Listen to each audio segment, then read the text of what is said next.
আজকে আমি শেয়ার করব একদম ঘরোয়া স্টাইলে চাল কুমড়া দিয়ে মাছ দিয়ে আমি কিভাবে করে রান্না করেছি। আমি সেই পুরো রেসিপিটাই শেয়ার করব। রেসিপিটা খুব সহজ এবং অসাধারণ। পুরো রেসিপিটা দেখুন একদম শেষ পর্যন্ত। চলুন তাহলে শুরু করা যাক। আসসালামু আলাইকুম। আশা করছি সবাই ভালো আছেন। প্রথমে আমি এখানে কড়াইয়ে তেল নিয়ে নিয়েছি, আর এখানে তেলে আমি প্রথমে মাছ ভেজে নিচ্ছি। আর মাছগুলো ভেজে নেওয়ার আগে এখানে হলুদ, লবণ এবং জিরা বাটা দিয়ে মাখিয়ে নিয়েছি। এই যে একে একে সবগুলো মাছ আমি দিয়ে দিয়েছি ফ্রাই প্যানে।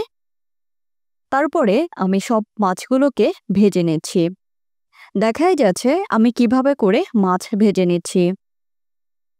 এভাবে করে এপাশ ওপাশ করে ভালোভাবে উল্টে দিতে হবে মাছগুলো। তারপরে এই যে পুরো মাছগুলোকে আমি ভেজে নিচ্ছি একে একে। মাছগুলো যখন ভালোভাবে ভাজা হয়ে যাবে তারপরে অন্য একটা প্লেটে আমি মাছ তুলে নিচ্ছি।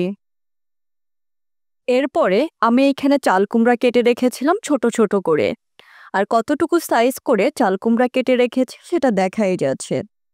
চাল কুমড়াটা আমি অর্ধেকটা সিদ্ধ করে নিয়েছিলাম প্রথমে, সামান্য পরিমাণ হলুদ এবং লবণ দিয়ে। তারপরে আমি এখানে চাল কুমড়া ভেজে নিচ্ছি। আরেকটা কথা শেয়ার করি, আমি চাল কুমড়াটা যদি আমি সিদ্ধ করে না নিতাম তাহলে চাল কুমড়া ভাজতে অনেক পরিমাণ তেল প্রয়োজন হতো।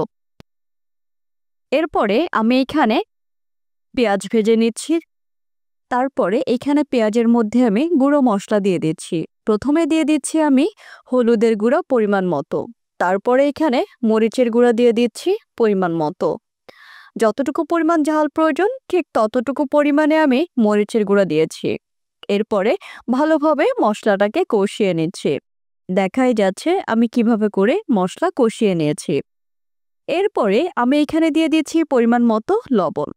লবণ দিয়ে তারপরে আরেকটু ভালোভাবে নেড়ে নিচ্ছি।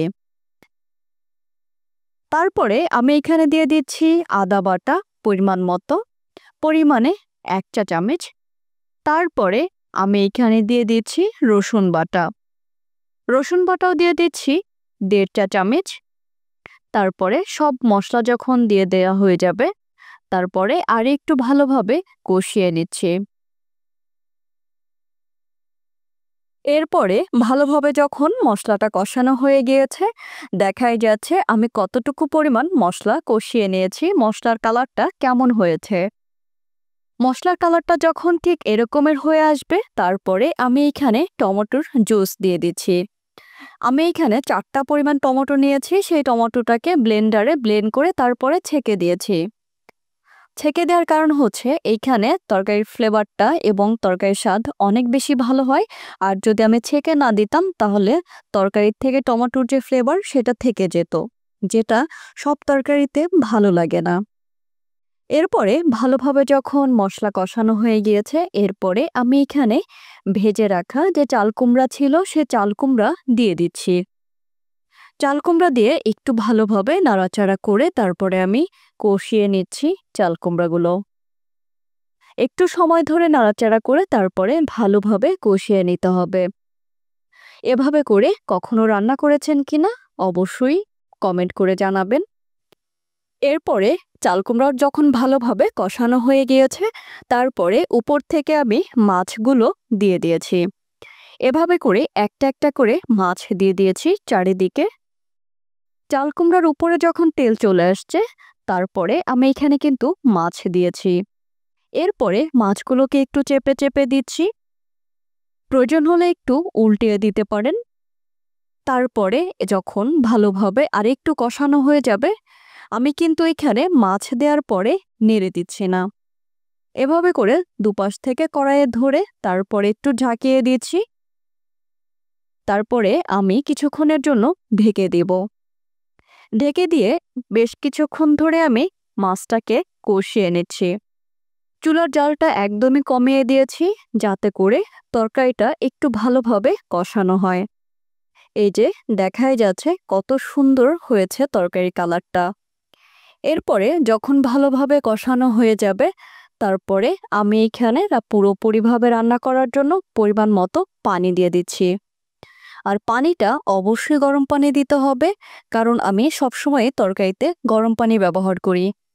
তরকারিতে গরম পানি ব্যবহার করলে তরকারির কালার, স্বাদ সবটাই ঠিক থাকে। এই যে পরিমাণ মতো আমি পানি দিয়ে দিয়েছি।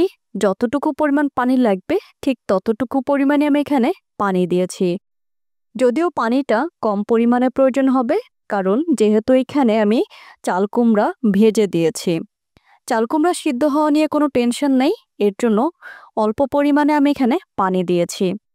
এরপরে পুরোপুরিভাবে রান্নার জন্য আমি ঢেকে দিয়েছি। তারপরে এই যে প্রায়ই তরকারিটা হয়ে আসছে। তরকারিটা যখন একদম হয়ে আসবে, নামানোর কিছুক্ষণ আগে এখানে আমি ধনিয়া পাতা দিয়ে দিয়েছি। আর আমি ধনিয়া পাতা দিয়েছি বিলাতি ধনিয়া পাতা। এই ধনিয়া পাতাটা সিদ্ধ হতে একটু সময় লাগে অন্যান্য ধনিয়া পাতার থেকে।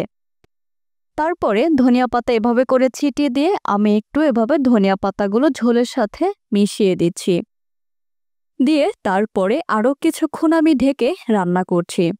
কত সুন্দর হয়েছে তরকারির কালারটা! দেখতে যতটা সুন্দর হয়েছে, খেতেও অসম্ভব রকমের মজা হয়েছে। এই যে পুরোপুরিভাবে যখন একদম রান্না হয়ে যাবে তরকারিটা, তারপরে একটু আমি ঝাঁকিয়ে দিচ্ছি কড়াইয়ের দুপাশে ধরে। আমি কিন্তু তরকারিটা নাড়াচাড়া করিনি ধনিয়া পাতা দেওয়ার পরে। এতে করে মাছটা ভেঙে যেতে পারে আর চাল কুমড়াগুলো একটু ভেঙে ভেঙে যেতে পারে, যার জন্য আমি দুপাশ থেকে ধরে তারপরে ঝাঁকিয়ে দিয়েছি। তরকারি যখন রান্না হয়ে গিয়েছে, এরপর আমি সার্ভ করে নিচ্ছি। দেখাই যাচ্ছে কত সুন্দর হয়েছে তরকারি কালারটা। এই ছিল আমার আজকের রেসিপি, চাল কুমড়া দিয়ে সিলভার কাপ মাছ রান্না। আশা করি আপনাদের ভালো লেগেছে। রান্নাটা যদি ভালো লাগে তাহলে অবশ্যই একটা লাইক দিন, বন্ধুদের সাথে শেয়ার করুন যারা রান্না করতে পছন্দ করেন এবং রান্না করে খাওয়াতে পছন্দ করেন। আর এমন আরও রেসিপি পেতে আমার ইউটিউব চ্যানেল সাবস্ক্রাইব করে পাশে থাকুন, আর আমার ফেসবুক পেজ ফলো দিয়ে সঙ্গেই থাকুন।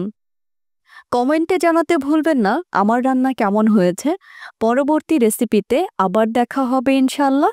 সবাই ভালো থাকবেন, সুস্থ থাকবেন। সবাইকে অসংখ্য ধন্যবাদ আমার ভিডিওটা দেখার জন্য। আল্লাহ হাফেজ।